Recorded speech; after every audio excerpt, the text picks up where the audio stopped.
Your body lies beneath my hand, a cold stone. You look good, better than when dying perhaps, but fixed, like a photograph fresh from a chemical bath. What kind of death in people makes them love this preservation? I want to drag you out of that box by your armpits, throw you in the back of the car, and bury you in the garden like a dead cat. Nothing between you and the raw soil you tilled.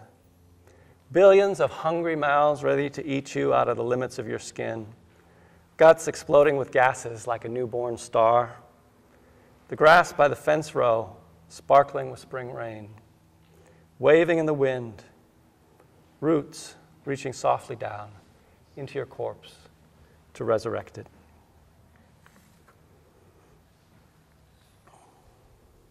This next poem is a companion piece with a little different attitude on the same topic. It's called The Grave of My Father.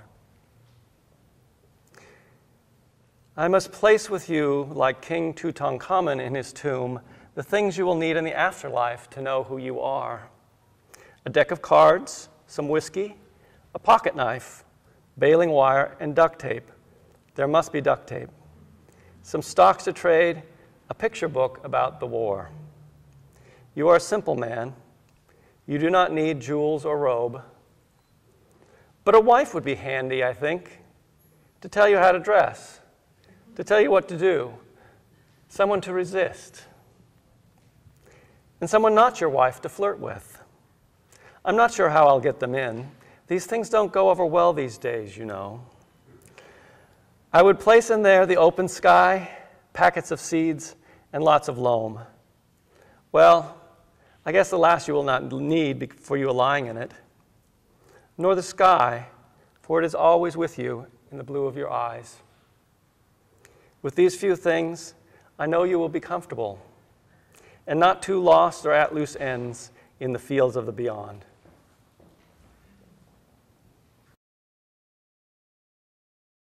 The hoisted bulk of cattle carcasses dangling cold from rafters above the heads of sleeping trucks and tractors.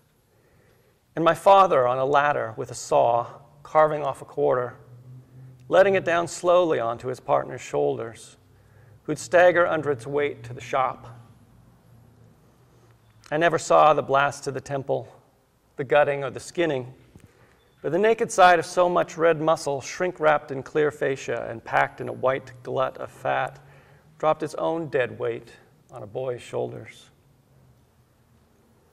I think of those cattle winter mornings, standing on new snow in the pale sunlight, spouts of breath issuing white from their nostrils. The day after Thanksgiving, in the shop, where power tools spoke aggressively to wood and metal, commanding insubordinate matter to their master's will, the clan would gather and stuff the belly of the wood stove, raising its metabolism to beat back November, reaching in through single panes, unsealed doors, and corrugated tin. The men would stand huddled around the bandsaw, conferring, knowing how a piece of know-how can stray like an animal, probing for joints and counting ribs in the arcane mathematics of roasts and steaks. They put asunder what God hath joined. Abuzz at their own tables, knife-wielding menopausal women would sit trimming and wrapping and labeling the family news, while the harvest of beef flowed from their hands into boxes for each family. Hands that had handled a lot of meat, bodies that had sprouted other bodies, split and opened.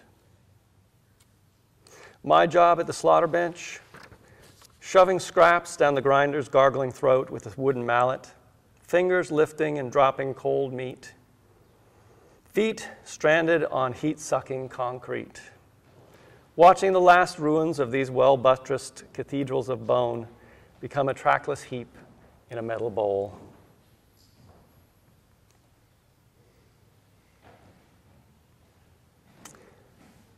On the ground, bleeding after the wheel tractor had righted itself and his partner drove away for help, my father lay with both hips broken off from his spine and split up the middle to his navel. The tire had grabbed one foot and pulled it under as he tried to jump, and the other foot caught on the machine. He held himself together with his cowhide belt and waited. He survived.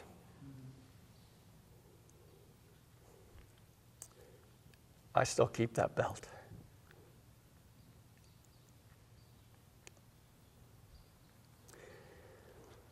Out into the early dark and a dinner of fresh beef, the freezer humming in the cellar, plump with white packages snug on the shelves. The unused bone and gristle buried or left atop the frozen ground in some far corner of the field. In bed at night, awake, the distant coyote called to prayer, the bone-white moon. One morning after butchering, I walked into the back fields on a fresh skiff of snow. Paw prints converged, the bones were gone, and the remaining herd shuffled head down into winter.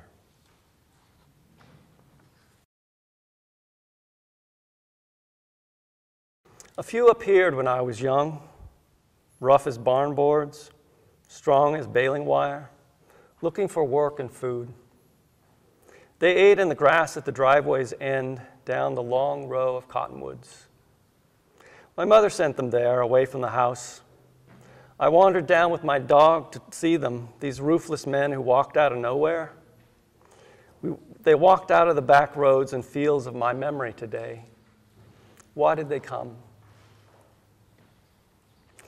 When I bought my first house with my bride, I dreamed a homeless man slept in the yard. I feared for my property's value, our safety.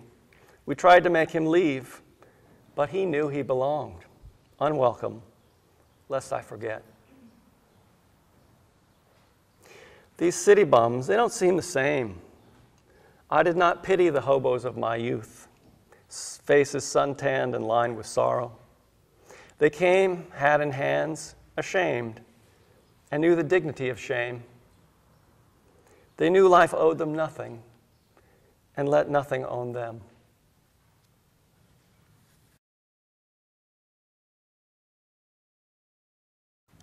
The thin, dry, semi-desert air gives up the heat of summer swiftly.